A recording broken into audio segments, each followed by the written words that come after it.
नमस्कार, वंदे मातरम। दोस्तों, स्वागत है आप सबका सैनिक पाठशाला में। आज के इस वीडियो में दोस्तों मैं आपका रैंक वाइज समझाऊंगा कि आपका बेसिक पेंशन कब कब कितना था। अगर आपको उस समय पर उतना बेसिक पेंशन नहीं मिला है तो आपको गलत पेंशन मिला है, जिसका भुगतान आज भी हो सकता है। कई सारे सर्कुलर्स का रेफरेंस में आज आपको यह जानकारी दूंगा, एक टेबल समझाऊंगा। इसलिए वीडियो में एक तरफ से पूरी जानकारी को देख लीजिएगा। बगैर पूरा वीडियो देखे आप मुझसे सवाल मत कीजिएगा। वीडियो पूरा देखेंगे तभी आपको समझ में आएगा, और उसके बाद अगर कोई आप सवाल करेंगे तो मैं आपको जवाब दूंगा। और आपका सवाल आप व्हाट्सएप में कीजिएगा। मेरा व्हाट्सएप नंबर आपके पास नहीं है तो आप चैनल को ज्वाइन कीजिएगा, आपको व्हाट्सएप नंबर मिलेगा। इसके साथ ही साथ ये पाया गया है बहुत सारे पेंशनर्स का स्पर्श में माइग्रेशन हो जाने के बावजूद भी उनका स्पर्श का पीपीओ जनरेट नहीं हुआ है। आपको आसान तरीके से समझाऊंगा कैसे आपने खुद अपना स्पर्श का पीपीओ जनरेट करवाना है। ये भी आसान है, ये भी आगे आपको समझाऊंगा। और साथ ही साथ अगर आप डीएससी के पेंशनर हैं तो आपके लिए आज का ये वीडियो महत्वपूर्ण होने वाला है, तो वीडियो को पूरा देखिएगा दोस्तों। तो चलिए आज के इस वीडियो में इन्हीं 3 विषयों को लेकर आगे बढ़ेंगे। आगे बढ़ने से पहले हमेशा की तरह मेरा आप सबसे आग्रह है, ये जो सामने के आप आंकड़े देख पा रहे हैं दोस्तों, इन आंकड़ों से यही पता चलता है कि बहुत सारे पेंशनर्स, बहुत सारे व्यूअर्स अभी भी चैनल को सब्सक्राइब किए बगैर ही वीडियोस देख रहे हैं। तो ऐसे में उन व्यूअर्स से मेरा आग्रह है कि फटाफट से चैनल सब्सक्राइब कर लीजिए। चैनल सब्सक्रिप्शन का कोई पैसा नहीं लगता है। आप सब्सक्राइब करेंगे तो आगे आने वाले समय में वीडियोस आप देख सकते हैं, और वीडियोस देखने का कोई कॉस्ट नहीं लगता है, फ्री ऑफ कॉस्ट है दोस्तों। इसलिए फटाफट से पहले चैनल को सब्सक्राइब करें। और अगर आप मेरा चैनल ज्वाइन करना चाहते हैं तो चैनल को ज्वाइन कर सकते हैं। चैनल ज्वाइनिंग का एक मिनिमम फीस है दोस्तों। अगर आप चैनल ज्वाइन करते हैं तो आपको मेरा व्हाट्सएप नंबर मिलेगा। चलिए अब आगे बढ़ते हैं आज की जानकारियों की ओर। जैसे आप देख पा रहे हैं, क्या आपको स्पर्श से नया पीपीओ नहीं मिला है? यह है आसान तरीका पीपीओ पाने का। जी हां दोस्तों, बहुत सारे पेंशनर्स का ये ग्रीवेंस है, ये सवाल है कि स्पर्श में माइग्रेशन हो जाने के बाद भी स्पर्श के अंदर जब भी वो पीपीओ एक्सेस करना चाहते हैं, पीपीओ देखना चाहते हैं, तो वहां पर नो डाटा अवेलेबल करके लिखा हुआ आता है। क्या आपके केस में भी ऐसा ही हुआ है? आप भी जब स्पर्श का पीपीओ चेक करते हैं तो वहां नो डाटा अवेलेबल आता है? तो आपके लिए आसान एक तरीका है, आपका पीपीओ जनरेट हो जाएगा स्पर्श के अंदर। कैसे करना है वो चलिए मैं आपको दिखाता हूं स्पर्श पोर्टल में ले जाके। दोस्तों अभी हम स्पर्श पोर्टल में हैं। स्पर्श पोर्टल में ये पूरा ऊपर वाला जो लाइन ब्लिंक होता हुआ आपको दिखाई दे रहा है, जिसमें टू अपडेट मोबाइल नंबर वाला ये जो ऑप्शन आप देख पा रहे हैं, टू अपडेट मोबाइल नंबर वाले इस ऑप्शन में क्लिक हेयर वाला ऑप्शन है, उसमें हमने क्लिक करना है। ये देखिए ये वाला ऑप्शन, यहाँ पर हम जैसे ही क्लिक करेंगे, अब ये देखिए यहाँ पर आपका स्पर्श का पीपीओ नंबर डालने का ऑप्शन खुल जाएगा।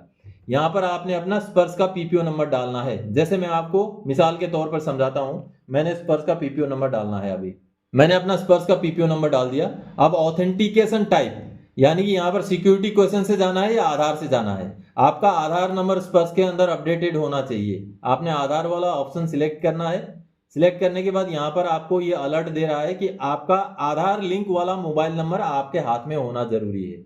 आप जो मोबाइल नंबर यहाँ अपडेट करना चाहते हैं वो आधार लिंक नहीं होने से भी चलेगा, लेकिन ओटीपी जो आएगा वो आधार लिंक वाले में ही आएगा।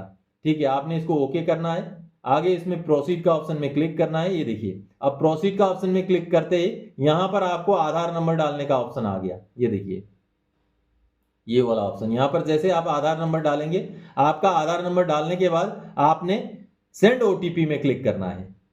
जैसे सेंड ओटीपी में आप क्लिक करेंगे, आपका आधार लिंक वाला मोबाइल नंबर में ओटीपी आएगा, और इस स्क्रीन पे आपको ओटीपी डालने वाला ऑप्शन आएगा। वहां पर ओटीपी डालेंगे तो आपको नंबर, मोबाइल नंबर चेंज करने का ऑप्शन आएगा। आपको नया नंबर क्या डालना है वो नंबर यहां जैसे ही डालेंगे, उसको अपडेट कर देंगे, आपका नया पीपीओ आपका स्पर्श आईडी के अंदर जाकर के आप एक्सेस कर पाएंगे दोस्तों। इस तरीके से आपका कोई भी डिटेल जब पीपीओ में चेंज हो जाता है तो आपका एक नया पीपीओ जनरेट होकर के स्पर्श के अंदर आपको मिल जाएगा। आप ये ट्राई करके देख लीजिए, आपका स्पर्श का पीपीओ नंबर, पीपीओ जो है पीडीएफ, वो जरूर जनरेट हो जाएगा। आप अपना मोबाइल नंबर या ईमेल आईडी भी अपडेट कर सकते हैं। अगर आपके पास दूसरा इस्तेमाल में मोबाइल नंबर है या ईमेल आईडी है तो उसको अपडेट कर दीजिए, आपका पीपीओ स्पर्श के अंदर जनरेट हो जाएगा। चलिए अगली जानकारी की ओर आगे बढ़ते हैं। क्या आप डीएससी के पेंशनर हैं? आपके लिए ये जानकारी जरूरी है डीएससी के पेंशनर ने पाया 2,31,380 का एरियर। ये आपका पैसा है। जी हाँ दोस्तों, बहुत सारे डीएससी के ऐसे पेंशनर्स हैं जिनको एमएससीपी लागू होते हुए भी नहीं मिल रहा है। आज से लगभग 1 साल पहले तो डीएससी के शायद ही किसी पेंशनर को एमएससीपी मिला था, लेकिन सैनिक पाठशाला की तरफ से निरंतर जानकारी मिलने के बाद अब डीएससी के पेंशनर्स को भी एमएससीपी मिलने लग गया है। दोस्तों, डीएससी के पेंशनर को 1 जनवरी 2016 से एमएससीपी लागू है। उससे पहले डीएससी में एमएससीपी नहीं था। 7वां पे कमीशन के लागू होने के बाद एमएससीपी लागू हुआ है। तो ऐसे में 2016 में, 17 में, 18, 19, 20, 21, 22, 23, 24 कितने के भी आप रिटायरी हो डीएससी से, उन पेंशनर्स में बहुत सारे पेंशनर्स को एमएससीपी लागू होते हुए भी आपको एमएससीपी नहीं मिला है। तो अगर आप भी 2016 के बाद के डीएससी के रिटायरी हैं तो आप मुझसे संपर्क कीजिए, चैनल को ज्वाइन कीजिए, व्हाट्सएप नंबर लीजिए और मुझसे संपर्क कीजिए। आपको मैं बताऊंगा कि कैसे आपको एमएससीपी का फायदा मिल सकता है, कैसे पेंशन में बढ़ोतरी हो सकती है और कैसे आपको एरियर भी मिल सकता है। अब ये जो पेंशनर है इनके खाते में 2,31,380 रुपए का एरियर क्रेडिट हुआ है। पेंशनर का एक वीडियो संदेश है, उसको देख लीजिए। मैं नायक महेश चंद्र फ्रॉम डीएससी। मेरे को एमएससीपी हवलदार लागू थी। मैंने बार जब पेंशन आया था 2017 में तो कई लोगों से कांटेक्ट किया कि उन्होंने मेरे से पैसे खाए और मेरा काम नहीं हुआ। तब मैं यूट्यूब में सैनिक पाठशाला की वीडियोस देखे और जिससे मुझे इतनी गाइडेंस वहाँ से मिली। फिर सैनिक पाठशाला के तहत मैंने सीपी ग्राम में कंप्लेंट डाली। कंप्लेंट डालने से मेरा जो है डॉक्यूमेंट्स तैयार हुए, पीसीडीए में गए, ऑडिट हुए और जिसकी वजह से सैनिक पाठशाला की वजह से मुझे 8 जुलाई को कोरिजिनम पीपीएम मेरा रिवाइज हुआ, जिसकी उसके बाद फिर मुझे 8 अगस्त को 2,31,380 रुपये मेरे अकाउंट में एज ए एमएससीपी हवलदार के आए हैं। इसलिए मैं सभी एक्सर्विसमैन से कहना चाहता हूँ कि जिसकी भी जो प्रॉब्लम है, किसी भी को भी पैसा ना दे मेरी तरह। जैसे मैंने 1,200 रुपये एक बंदे को दिया था, उसने मेरा कुछ नहीं किया, लेकिन सिर्फ मैंने सैनिक पाठशाला का चैनल ज्वाइन किया। ज्वाइन करने के बाद मुझे इतनी गाइडेंस वहाँ से मिली कि जिसकी वजह से आज मेरे को 8 साल के बाद मेरी एमएससीपी हवलदार का मुझे एरियर जो है मेरे अकाउंट में आया, जिसकी मैंने एक शिफ्ट भी भेजी है सैनिक पाठशाला में। इसलिए मैं सभी से रिक्वेस्ट करता हूं कि सैनिक पाठशाला को ज़्यादा से ज़्यादा ज्वाइन करें। Thank you. तो आप सबने देखा दोस्तों, डीएससी के पेंशनर अभी भी बहुत छूटे हुए हैं जिनको एमएससीपी का फायदा मिलना है। चलिए अब अगली जानकारी की ओर आगे बढ़ते हैं दोस्तों। पुराने सर्कुलर का गणित समझिए। जी हाँ दोस्तों, जितने भी पुराने जो पेंशनर्स हैं जनवरी 2006 से पहले के रिटायरी, उनके लिए आज का ये वीडियो महत्वपूर्ण होने जा रहा है। ये पूरा टेबल, ये पूरा चार्ट आप समझिएगा, आपके लिए बहुत ज्यादा जरूरी है। आप मुझसे सवाल करते रहते हैं, क्या मुझे 568 सर्कुलर का एरियर लागू है, क्या मुझे 631 सर्कुलर का एरियर लागू है, 430 नंबर सर्कुलर है, 501 नंबर सर्कुलर है। इन सर्कुलर्स का आपका पेंशन में क्या असर है, यह आगे मैं आपको समझाऊंगा। जी हाँ, तो दोस्तों सिपाही से लेकर के मैंने सूबेदार मेजर तक का लिया है यहाँ पर आंकड़ा। सूबेदार मेजर तक के आंकड़ों को लेकर के ये मैंने टेबल बनाया हुआ है। तो चलिए मैं समझाता हूं। अभी 430 नंबर सर्कुलर दोस्तों, 430 नंबर सर्कुलर जो निकाला गया था वो 10 मार्च 2010 को निकाला गया था और इस सर्कुलर का असर था जुलाई 2009 से लेके 23 सितंबर 2012 तक। जी हाँ, जुलाई 2009 से 23 सितंबर 2012 तक 430 सर्कुलर लागू था और आगे उसके बाद अगला सर्कुलर है 501 सर्कुलर दोस्तों 24 सितंबर 2012 से लेकर के आगे 30 जून 2014 तक। 24 सितंबर 2012 से 30 जून 2014 तक। बारीकी से पूरी जानकारी को पहले सुन लीजिए, समझ लीजिए, तभी आप समझ पाएंगे। आपका बैंक अकाउंट का जो क्रेडिट वाला पोर्शन है, पेंशन जो क्रेडिट होता था, उसको चेक करके तभी आप सही पेंशन का आंकड़ा निकाल पाएंगे। कौन सा सर्कुलर आपको लागू है तभी आप समझ पाएंगे। चलिए अब मैंने समझाया 501 जो सर्कुलर था वो 24 सितंबर 2012 से 30 जून 2014 तक लागू था। उसके आगे निकलता है सर्कुलर 568, लेकिन इसका असर था दोस्तों 1 जनवरी 2006 से लेके 30 जून 2009 तक। लेकिन कुछ पेंशनर्स को इस सर्कुलर का फायदा 30 जून 2014 तक भी लागू है। क्यों लागू है?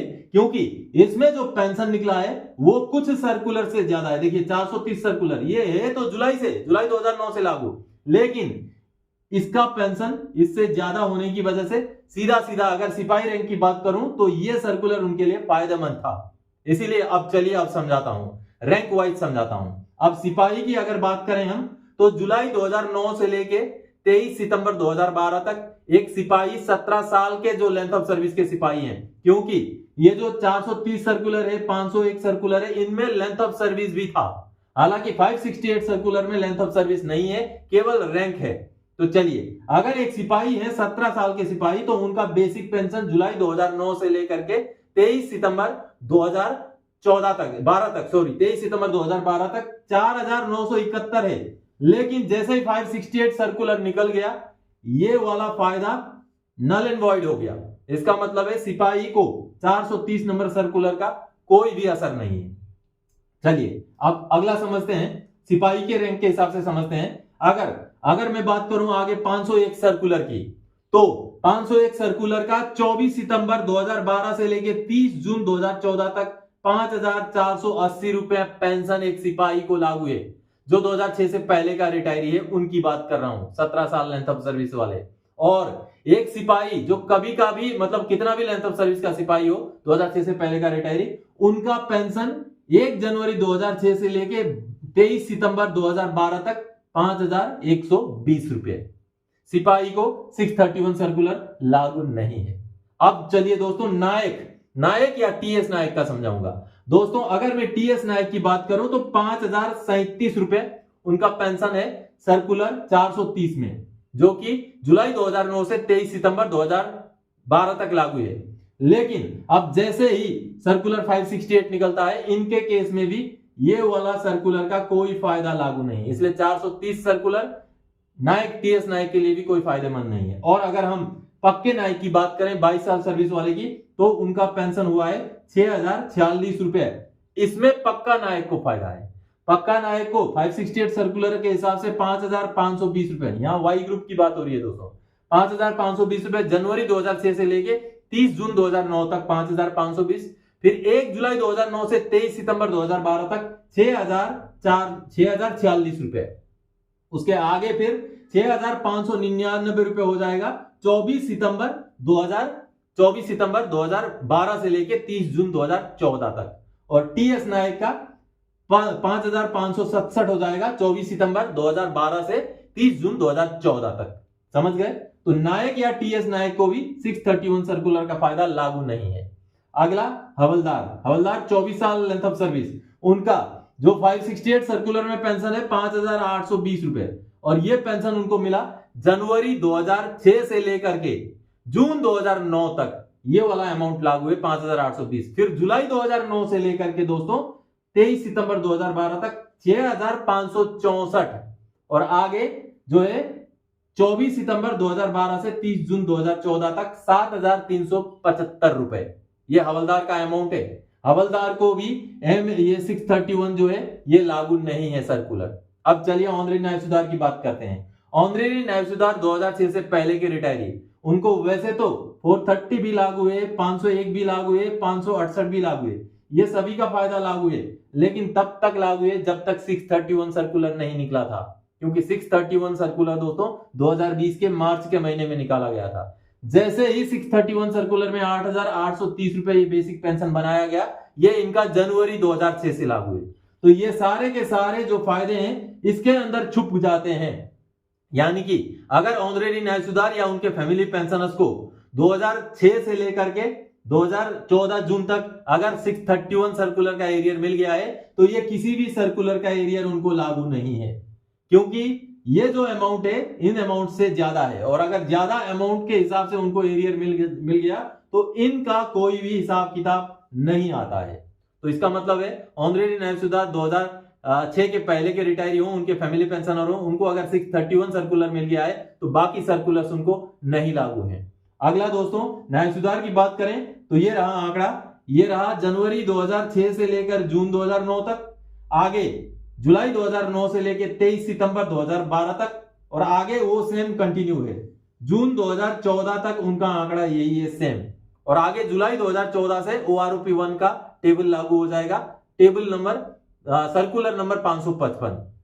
चलिए सूबेदार की बात करें, सूबेदार 28 साल, तो देखिए 9440 रुपए 568 सर्कुलर के हिसाब से जनवरी 2006 से जून 2009। उसके आगे जुलाई 2009 से लेकर जून 2014 तक ये आंकड़ा है 11,970 रुपए। और सुविधार मेजर की बात करें 28 साल सुविधार सर्विस वाले की तो 568 सर्कुलर के हिसाब से 9,680 रुपए। उसके आगे दोस्तों अगर बात करूं मैं बाकी सर्कुलर 430 501 की तो उनको जुलाई 2009 से लेके आगे जून 2014 तक 12,285। किसी भी रैंक को अगर इस सर्कुलर के इस अमाउंट के हिसाब से नहीं भुगतान हुआ है तो आपको गलत भुगतान हुआ है। आप इसको लेकर के सीपी ग्राम्स में ग्रीवेंस डाल सकते हैं। आप एक 568 सर्कुलर का एरियर का कैलकुलेशन कर लीजिए। अगर वो आपको एरियर नहीं मिला है तो आपने ग्रीवेंस जरूर डालना है। अब आपको बता देता हूं 568 सर्कुलर का जो एरियर क्रेडिट हुआ था वो अक्टूबर 2016 से लेके 2017 के इस ड्यूरेशन के बीच में हुआ था। आप अपना बैंक स्टेटमेंट निकलवाइए, वहां पर डी लिंकिंग क्वालिफाइंग सर्विस वाला सर्कुलर का अगर एरियर आ गया है या 568 लिखा हुआ अगर एरियर आ गया है तो आपको 568 का एरियर मिल चुका है। अगर नहीं मिला है तो आप आज भी ग्रीवेंस डालेंगे तो आपको इस सर्कुलर का एरियर मिल सकता है दोस्तों। तो दोस्तों बहुत सारे पुराने पेंशनर्स थे जिनको इन सर्कुलर्स की जानकारी नहीं थी और आए दिन मुझसे सवाल करते रहते थे, तो उन्हीं के लिए आज का ये वीडियो है जो ये टेबल के साथ मैं लेके आया था। आगे और कोई जानकारी आपसे सरोकार रखने वाला विषय लेके मैं फिर से हाजिर हो जाऊंगा। तब तक के लिए जय हिंद दोस्तों।